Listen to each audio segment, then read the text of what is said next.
travaille dans les domaines de fabrication de fibres optiques et non optiques. Pour ça, on a besoin de fibres très spécifiques pour conduire la lumière et transmettre l'information. Fibers can be used for various applications. For example, in terms of the communication, fibers can be used for security communications, or it can be used for the connection between different rooms, thus to improve the communication quality. Le domaine de fabrication des fibres dans le sens classique, c'est la fabrication des fibres en silice. Donc, c'est les fibres qui étaient développées il y a trentaine, même quarantaine d'années. Et ce genre de fibre est utilisé pour transmettre l'information de la bande infrarouge. Donc, dans notre labo, on fait quelque chose de complètement différent. Il s'agit plutôt de fibres en plastique, les fibres microstructurées avec le coupe transversale de géométrie très complexe. Et aussi, on fabrique les fibres avec les mélanges des matériaux fonctionnels. C'est-à-dire quoi? Par exemple, considérons cette fibre ici. Donc, c'est une fibre avec les cœurs en métal entournés par les plastiques. Donc, par exemple, on pourrait produire les fibres avec les cœurs qui pourraient guider l'électricité, mais on pourrait utiliser les gains de ces fibres pour guider la lumière.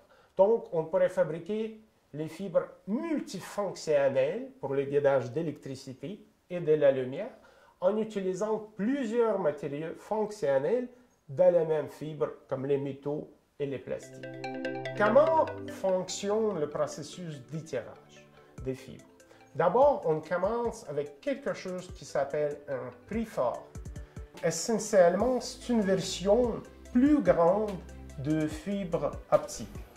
Donc, c'est ça comment on commence l'étirage des fibres. On met ça dans la fournaise verticale, on fonde le bout du préforme et on l'étire. Finalement, on a une fibre avec les coupes transversales de géométrie qui est très semblable à la coupe transversale d'un préforme d'origine. Pourquoi il est avantageux d'utiliser plusieurs trous à l'intérieur d'une fibre pour guider les ondes terahertz, par exemple.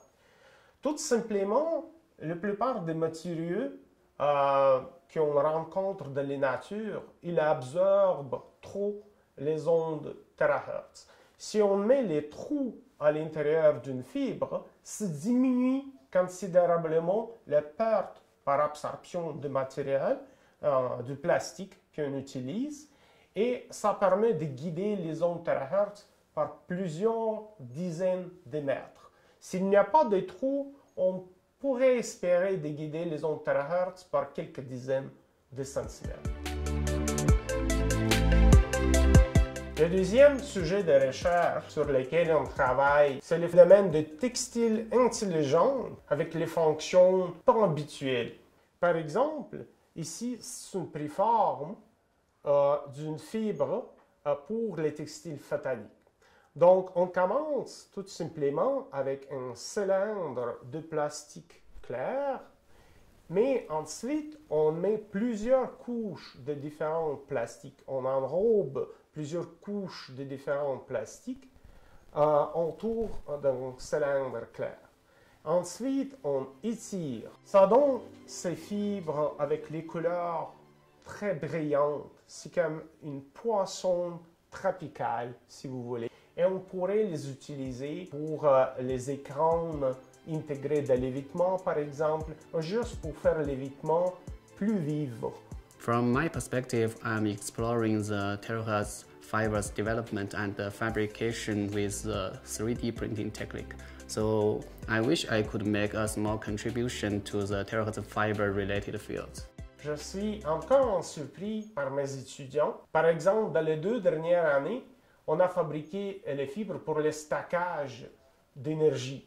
Donc, on pourrait fabriquer les fibres avec les éléments chimiques à l'intérieur qui ressemble effectivement à une batterie lithium-ion.